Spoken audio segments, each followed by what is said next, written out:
Hey everyone, this is Rachel. Thanks for clicking on my video. And I came in to talk about the Braxton family values, to do sort of a review of the show and my takeaway from past seasons, and most importantly, this season that just ended. Now, when I first started watching the Braxtons, I thought that what I was going to get from the show was what it takes to be Toni Braxton, and then her relationships that she had with each member of her family. And that's how it started out. But quickly in the first season, we noticed that there were some family dynamics going on there. And this is a family much like all of our families, complicated issues, problems, drama, the whole nine. And what we're doing is we're getting a sneak peek into the makings of a family. So let's talk about it. The Braxtons. This is a family that was deeply rooted in the church. The father was a pastor and the mother is a pastor's wife. They have a big family, 6 kids. And in the first season, we learned that there was a very painful divorce between the mother and father. The father evidently was cheating. He ended up leaving his family for, the woman that he cheated with. And we watched what that breakup of the family did to not only the mother, but the children in the family. Because when there's a divorce such as this one, each member of that family sees the divorce and experiences the divorce differently from the other family members. Now, they all have a shared pain, but each one of them, if they go back and they look at what they felt when they heard that mommy and daddy were splitting, they each experience it differently. And because of those experiences, it changes who they are.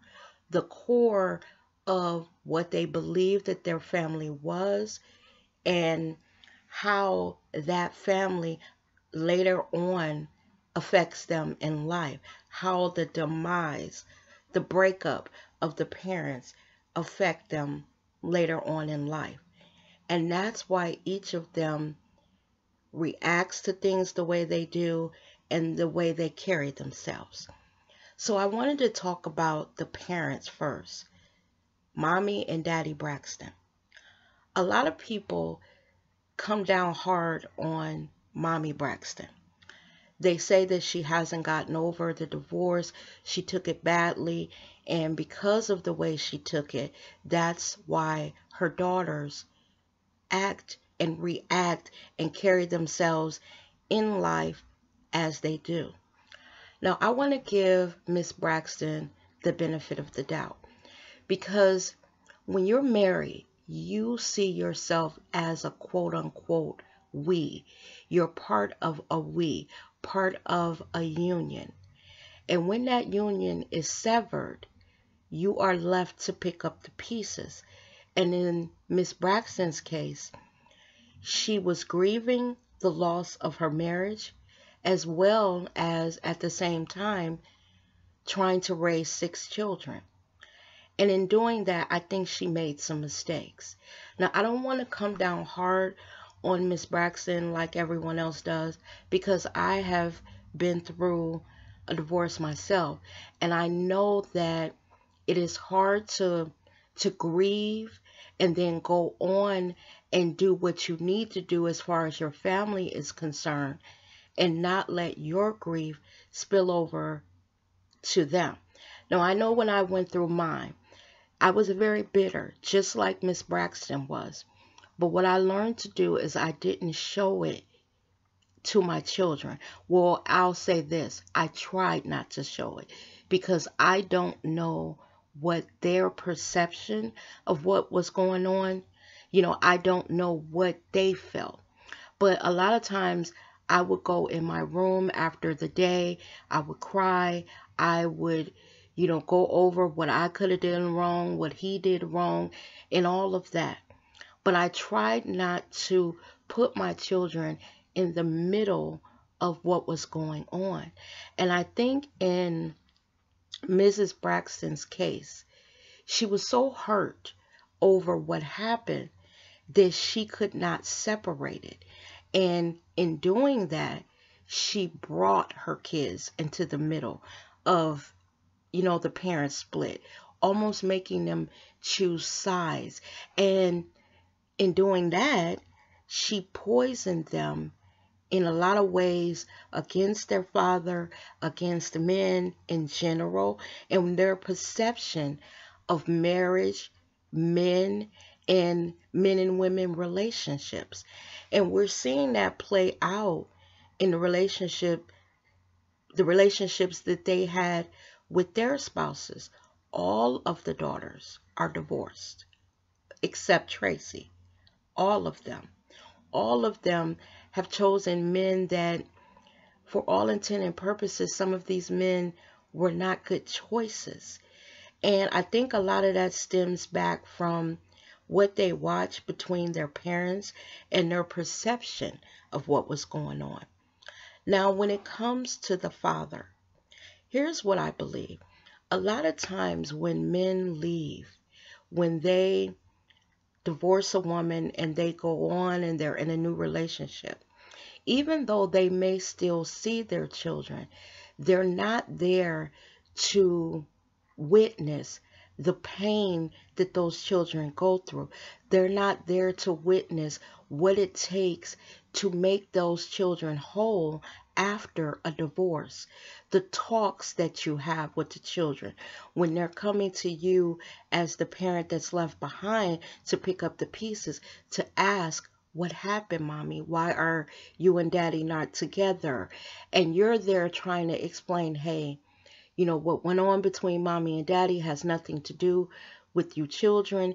He still loves you. It's just that we have problems and all of that. You're there left to pick up the pieces. And I believe in the father's case, while he may have been a part of their lives, he didn't see the damage that him leaving caused each one of those girls and his son. Because we don't really see the son a lot, but trust me when I say the son has also suffered. How could he not, when the world as he knew it ceased to end? Meaning that when you're a child, the sun and moon rises on your parents, your family. And when that family no longer exists in the way that you have known it, it causes great damage to those children. I watch my children come to terms with their parents are not going to be together. Daddy is going to be over here with this other family, and we're going to be over here. They almost felt like second-class citizens when it came to their father. They felt as though this new family that he had gone to was more important than what they were. And when I watched them go through that, I also watched them grieve the loss as I was grieving it. I watched them lose a lot of respect for their dad, even though I was there trying to, maintain that father-daughter relationship, father-son. It was hard, y'all. It was difficult. And I was one of those parents left behind that didn't talk negatively about the father. I figured that whatever, he was, as they grew up, they would see it for themselves or not. So I didn't need to talk negatively, but I watched a transition in them, a change in them. And it hurt me that my children went through that. And I'm pretty sure that that's what Mama Braxton felt. She felt cheated on, left behind to raise kids, and she was very angry.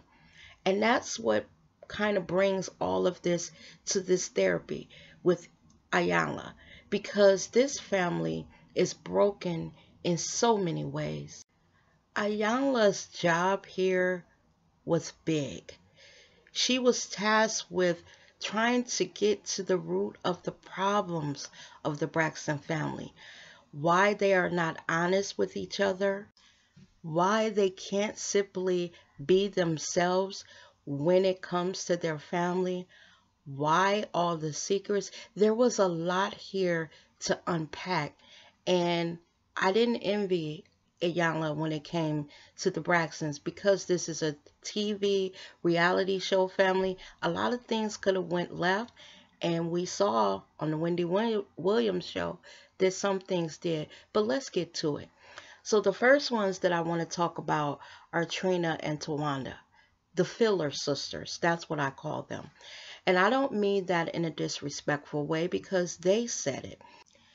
They said that they feel that their time is not as valued as Tony and Tamar's, because Tony and Tamar are the quote unquote stars of the family. And even before that, Tony was the star and Tamar was the baby. So I felt like they were saying that in their family, that there is some jockeying for position, that there are some favorites, and that they were not the favorites. And I don't know if they meant because Tony was the star, and Tamar's the baby, a very loud baby, a very obnoxious baby, and that they felt like they were always reacting to something that was going on with Tony or something that was going on with Tamar, and it kind of left them out in the cold, left them feeling a little less noticed, and how it made them feel. This family is very complicated. The next one I wanted to talk about was Tracy, who I call the forgotten sister. We all know Tracy's story. She got pregnant and she wasn't able to go out on tour when the other sisters were going out on tour with Tony. I feel so sorry for Tracy at times, because a lot of times it feels like she's the butt of the joke of the other sisters, that she's misunderstood by them, that she is kind of made fun of.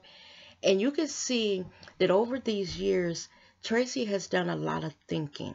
When she was left behind, to be with her little family when she was younger, she had time on her hands to think about what she was missing, what she lost out on. And I think that settled on her spirit. Tracy is a very sympathetic person. Something about her makes my heart go out to her, because it's almost like she missed out and now it's her chance to shine. And I root for her. I want her to do so well, y'all, because sometimes when you watch the other sisters and their antics, and then the camera pans to Tracy, she's sitting there quietly, and I'm wondering like what's going through her head. This whole thing with the family deciding not to film and Tracy continuing on, I got what Tracy was saying.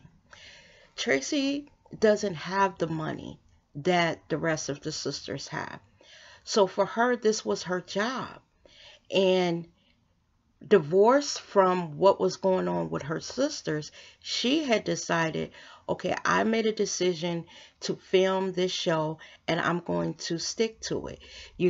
What goes on with my sisters doesn't necessarily dictate what goes on in my life. Now, the sisters said that they didn't know that Tracy was going to continue filming. But in that little session with Ayanla, she said, no, I did let you know. But she was kind of cut off. So we didn't get to hear exactly what went down, how she told them, what she said to them, blah, blah, blah. And I just felt that them turning their back on her or giving her the cold shoulder has really hurt her to the core, amongst a lot of hurts that it seems like that she has suffered over the years. And I think while Tracy loves her family, she feels like the black sheep of the family. And that's apparent because she lets them talk to her any kind of way. And sometimes I ask myself why she doesn't speak up. Why doesn't she fight back when they have done this or said that? And I think it's more of a case that she's used to it. She's learned to deal with her feelings of being that black sheep, so she doesn't fight back. Where in another family, when you're not the black sheep and one sister says something to you that's out the pocket, or you know, something that you don't like, you speak up right at that moment. I think Tracy has learned to internalize a lot of stuff, keep her mouth shut to keep the peace, and just deal with her feelings on her own, or go home and discuss them with her family. But I think what has happened lately is that she's gotten tired of it, and she's starting to speak out more. And because she didn't do it in the past, they're all like, wait, wait, wait. She's going against the grain.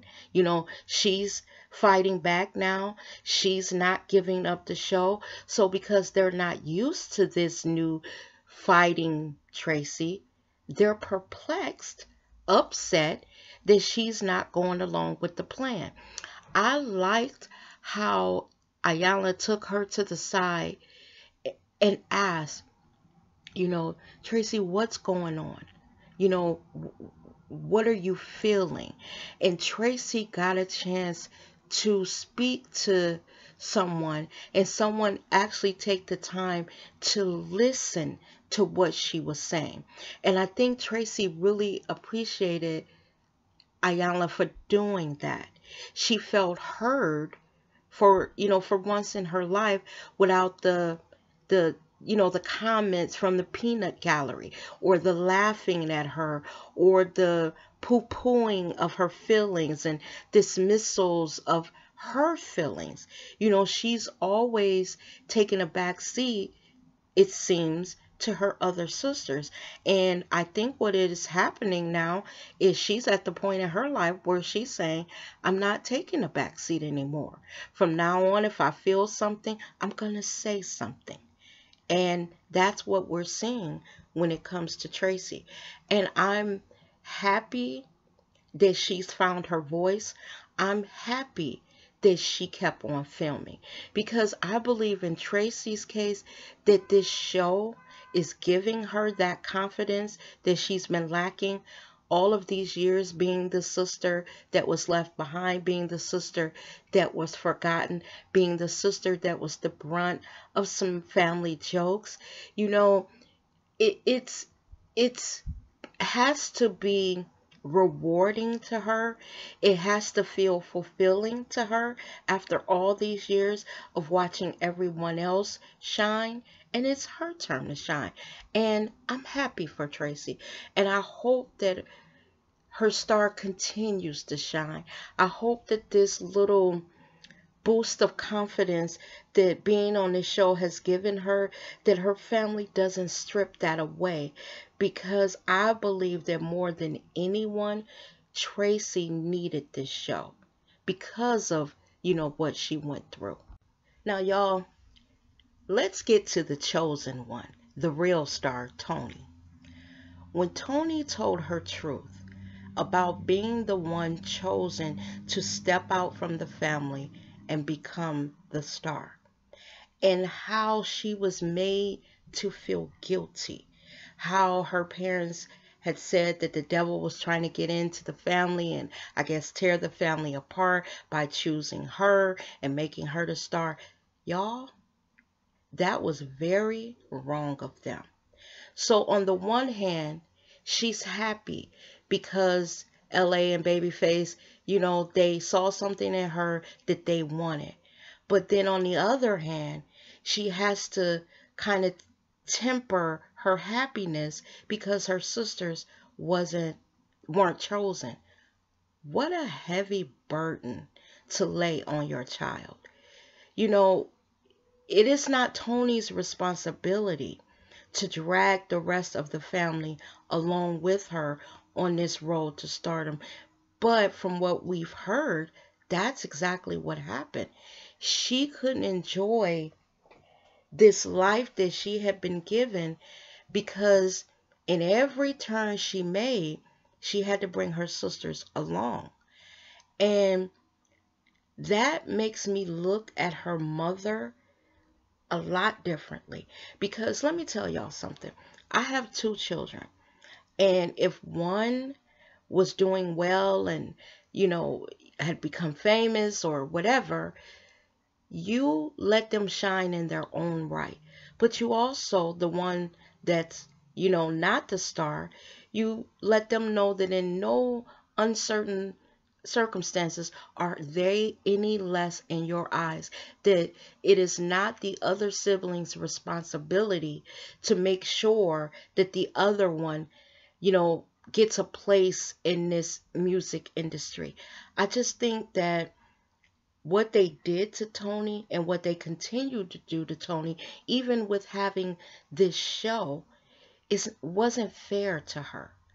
And I can imagine over the years how much that has affected Tony.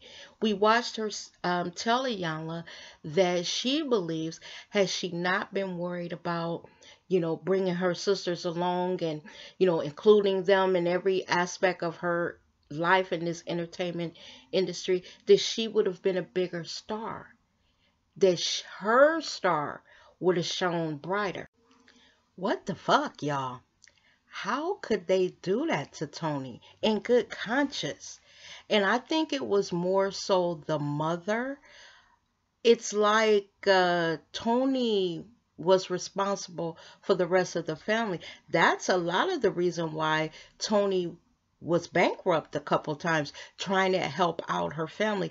I know that Tony sometimes has to be sitting somewhere saying exactly what she said. I don't like them. I'm sick of them. And I don't blame her, y'all. I don't blame Tony, not one bit. Because when you feel responsible for your entire family, the happiness of them, and if you don't include them, how they're going to treat you and all of that, you got your mother in your ear, your father in your ear, your sisters in your ear, and you're just trying to enjoy this life that you've been fortunate enough to have. God, that had to be hard. My heart goes out to Tony. And when she was saying she don't like none of them, I can see why she didn't. That was a heavy burden, y'all. Now, y'all, I saved, I guess, the best for last. Tamar. I called her the spoiled sister. First of all, y'all, the way she spoke to Ayanla was so freaking disrespectful. Because above everything, we are taught to respect our elders. I could not believe that her parents sat there and listened and watched her totally disrespect Ayanla. Because at some point, as a parent, even when your child is an adult, you say, hold on. Now, Mama Braxton did eventually say something, but it was after quite a while. And I think something was said. I think Ayanla has said something like, how did this get started? When are we going to nip this in the bud? Or how do we address this? Or what? Something to that effect. Which I guess it weighed on Evelyn Braxton's soul, and she finally spoke up. But Tamar, everything Ayanla said, she took it as a slight against her. It's like she's paranoid, or she feels that everybody is out to get her. But I did not like the way that she spoke to her elder, which is Ayanla. Y'all, I am in my 50s, and I have never disrespected my mother. I have never disrespected my elders. That respect was drummed in me from the time that I was a little kid. So even though a lot of times I do not agree with a lot of stuff that my mother says, or my mother will say some stuff to me that I don't like, Never in my mind do I think as soon as she gets finished saying something, I'm going to get her together and I'm going to check her ass and blah, blah, blah. I never do that. I never do that with elders. I will smile and walk away. Um, let them complete what they're saying, acknowledge that you heard it, and I'll walk away. I would never stand there and go back and forth, toe to toe, comment for comment with my elders. And when I saw Tamar do that and her father, now that's what the problem is. They let her little ass, when she was younger, get away with shit. And I don't think it had to do with her being left behind and all. That was a crock of bullshit. When she was talking about, well, everybody was gone. And Ayanla picked up on that and said, well, maybe that's why she's angry. And, Tracy said, well, I never considered that aspect of it. And I apologize and all of that. I think it was an excuse for bad behavior. They were giving her an excuse for bad behavior. I believe that when Tamar was growing up, her parents did not nip that shit in the bud. Tamar should have been standing in the corner, holding books, lips slapped, ass whooped, and all of that. Because they allowed her to get away with popping off on people, this behavior has been repeated over and over and over. And those fake ass tears and that monologue that she gave at the end still showed that she needed to be the center of attention. I thought that the tears were fake. I actually didn't even really see tears. I think that she's used to putting on a show and that the family will cave and give her her way or let shit go. And I think that that's what we watch when she gave that long, drawn out, dramatic monologue. Y'all, I was sitting there like, look, bitch. Bitch. And then all that rolling of her neck and popping her lips and twitching her lips and twisting her lips. See, had she had my mother and she was doing that when she was growing up, my mother would have untwisted her lips, broke her fucking neck.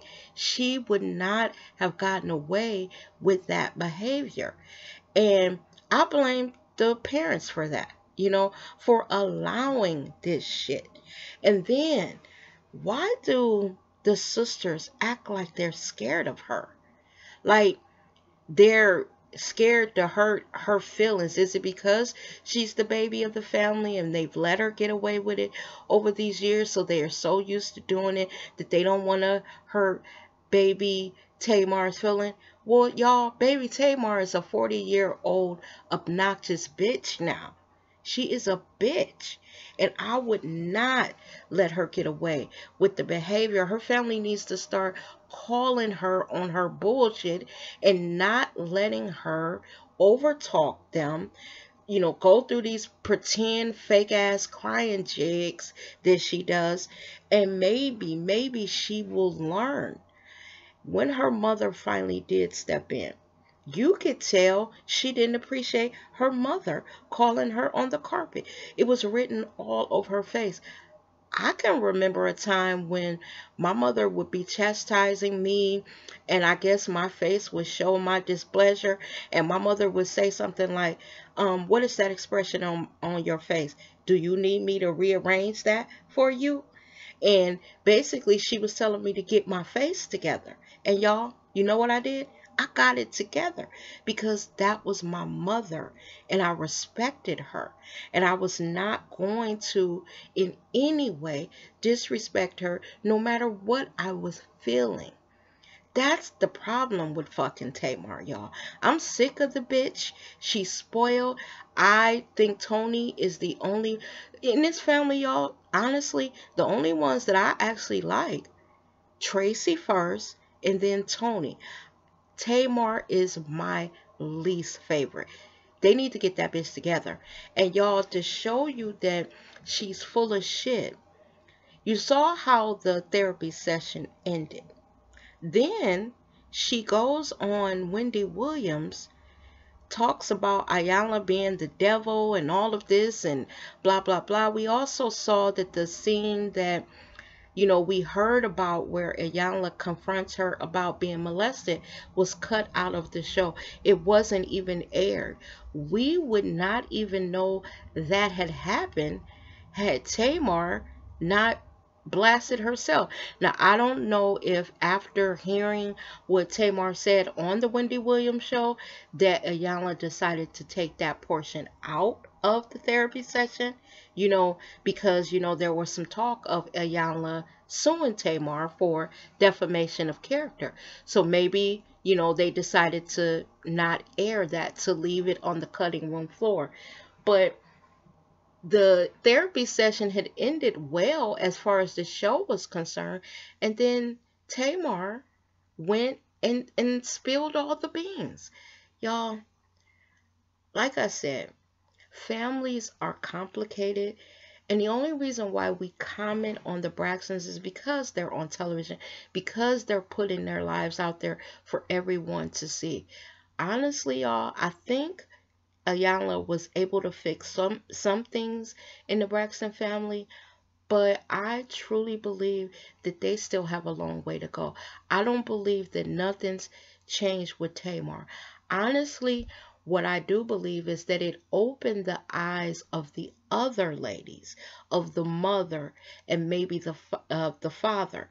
But I think in Tamar's case, it went in one ear and out the other because she's not ready to receive it, to take responsibility for what she does to her siblings and to her mother.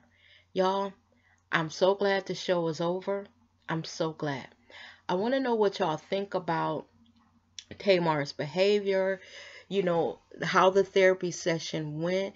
Do you think that Iyanla was able to, you know, fix a few things? Was she successful in any way?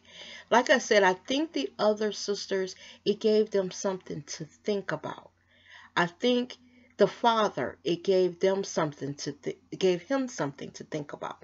But when it comes to Tamar and even her mother, I think that they have some type of brick wall up, and it was very, very observant for Iyanla to pick up on that Tamar is the verbal manifestation of what Mama Braxton feels. Because I had thought that a while ago, but then you know how you let it go, but when Iyanla gave voice to it, I said, you know what? I thought that. Y'all, that's just my observations on the show. Just want to know what you think. Leave your comments down in the comment section. As always, thank you for watching my video, and I will catch you guys in the next one. You take care now. Bye-bye.